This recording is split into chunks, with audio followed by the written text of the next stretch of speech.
Before we dive into the controversy that has the entire NFL buzzing, please do me a huge favor and hit that like button right now. And I want to hear from you in the comments section.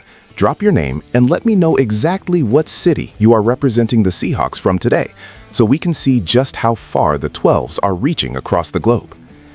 The dust has barely settled on what many are calling the game of the year, but the implications of the Seattle Seahawks' improbable overtime victory against the Los Angeles Rams are still sending shockwaves through the league offices in New York. While the scoreboard is final, the debate is just beginning, and my sources indicate that we are looking at a potential off-season rule change driven directly by the frustration coming out of the Rams facility. At the center of this storm is a specific play involving Sam Darnold that has Rams head coach Sean McVay arguably more heated than I have seen in years.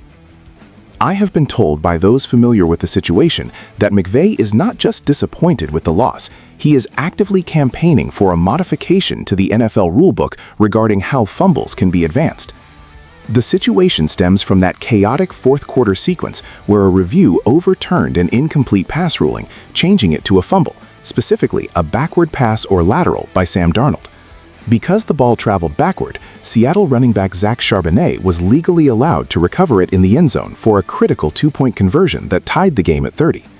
Under normal circumstances, specifically the holy roller rule established decades ago, an offensive player cannot advance a fumble in the final 2 minutes of a half or on fourth down, unless that player is the one who fumbled. However, because this was ruled a backward pass rather than a forward fumble, the technicality allowed Seattle to score. McVay has been vocal in his post-game pressers and private conversations, calling this a technicality issue that violates the spirit of the game. He noted to reporters that while he appreciates the layers of the rules as a member of the competition committee, this specific loophole allowed the Seahawks to erase a deficit in a way he believes simply shouldn't be part of professional football. From my perspective, looking at the way this game unfolded, McVay's frustration is understandable, but perhaps misplaced when you consider the broader context of the collapse. The Rams held a commanding 30-14 lead in the fourth quarter. To focus entirely on a single procedural ruling regarding a lateral masks the fact that the Seahawks' defense and offense executed a near-perfect comeback sequence. However, McVay is digging in. He explicitly stated that allowing a fumble to be advanced because it was technically a backward pass is not something that we want in the game. This suggests that when the owners' meetings roll around in the spring, we are going to see a proposal, likely sponsored by the Rams, to treat backward passes that hit the ground exactly the same as fumbles in the final 2 minutes, meaning the ball would be dead at the spot of recovery if recovered by anyone other than the fumbler. This is a classic case of a team trying to legislate a loss out of existence for the future, but for now, the rule stands, and the Seahawks utilized it to perfection.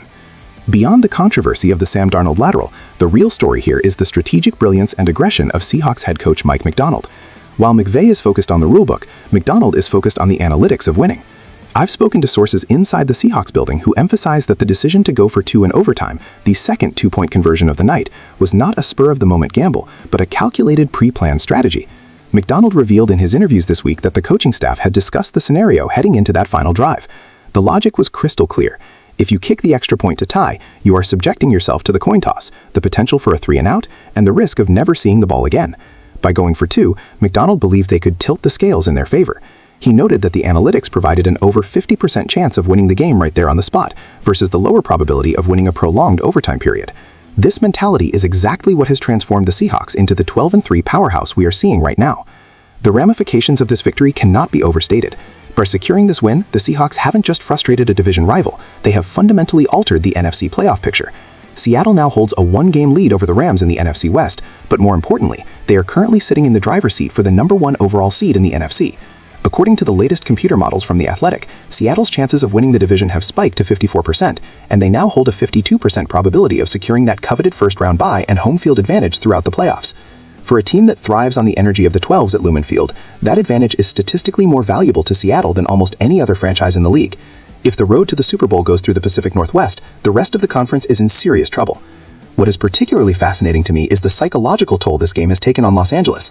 McVay, usually a figure of positivity and forward-thinking composure, appeared visibly irked and shaken during his media availability.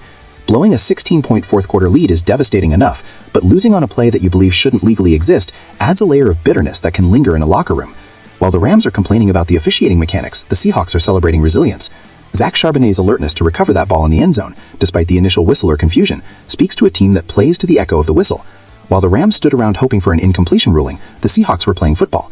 That distinction is why Seattle is 12-3, and Los Angeles is now chasing them in the standings. Furthermore, we have to give credit to the offensive adjustments made down the stretch. The Seahawks' ability to capitalize on the chaos is a testament to their preparation.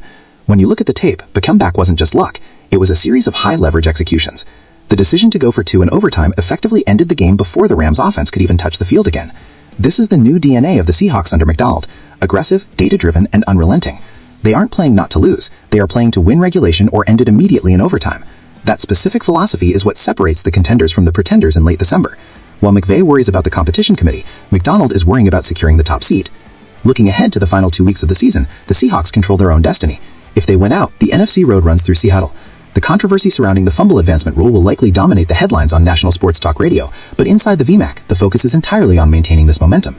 The Rams will undoubtedly try to use this as motivation, claiming they were robbed by a loophole, but the standings don't care about loopholes. The standings care about wins and losses, and right now, the Seahawks have the wins, the tiebreakers, and the psychological edge. I expect the league office to issue a memo or clarification regarding the backward pass rule in the offseason, and perhaps we will see a McVay rule implemented next year, but that won't take the W out of Seattle's column. This situation reminds me of previous major rule controversies, like the tuck rule or the catch rule debates. Every time a game is decided on a razor-thin margin involving a complex rule, the losing side inevitably pushes for reform. But we must acknowledge that knowing the rulebook is part of the game.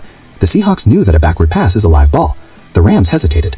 That split second of hesitation cost them the game just as much as any call by the officials.